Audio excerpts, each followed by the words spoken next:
Yes. I remember for season 1 feeling a ton of pressure around it, all self-induced obviously, but in a way that I really wanted to make sure that I was doing something that felt good to other people, which actually is like probably not the right way to go about it. And I probably should have just been like, let me just check in with myself and like chill and do exactly what I know how to do, which is thankfully what ended up happening. But a lot of it was like my sort of like coming out story in a way, but also something that I have now realized and I've sort of kind of like had to deal with in a good way and in like a healthy way. It's like I always used to say that like I didn't like come out as a kid because I just felt so loved and so accepted, and I was just like living in peaches and cream. And I have now learned that I actually was like super repressed and constantly heard a lot of like really homophobic things, and they weren't derogatory in the sense that like I hate gay people, but it was like I just don't want to see two women kissing, or like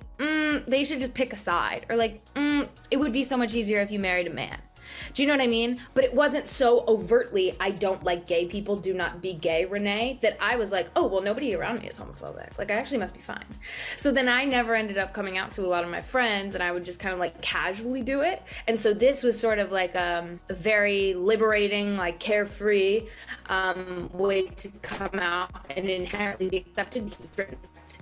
So I felt a lot of pressure, but I also felt very accepted and very fortunate to have gotten to have that experience, because I'm just like making it replace my own. I would give Leighton the advice to just like breathe. I feel like she's very uptight, which is also advice that I would give Renee. But I think Leighton is really uptight, and in a way that I think is her coping sort of mechanism, and in a lot of it's who she is. But like, I wish she would find a little bit of like relaxation. She operates and idles on such a like intense high of like, nope, I'm good. Nope, like, stop. Like, I wish she would just be like, this is how I'm feeling. I'm not feeling great. I wish she had a little bit more of those moments. And I wish she would let herself have that. I think, you know, we pick up with Leighton definitely in her like self-proclaimed and empowering hoe phase, which is amazing. I'm happy for her. I'm cheering her on. Whenever my friends go through hoe phases, I applaud them. Sometimes I'm the friend, and that's fine. But I think we like see Leighton sort of start to, and she's and Aaliyah's like, yeah. But yeah, you kind of just see her like starting to like own a part of who she is.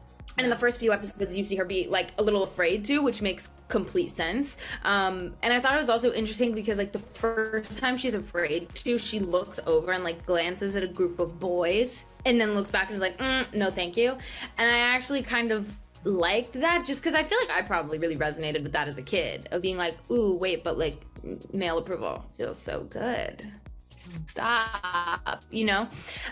So she really kind of goes on this trajectory of like, nope, I'm gonna be who I am, and I'm gonna continue to carry myself as I have, and I'm gonna be uptight, but I'm gonna have girlfriends.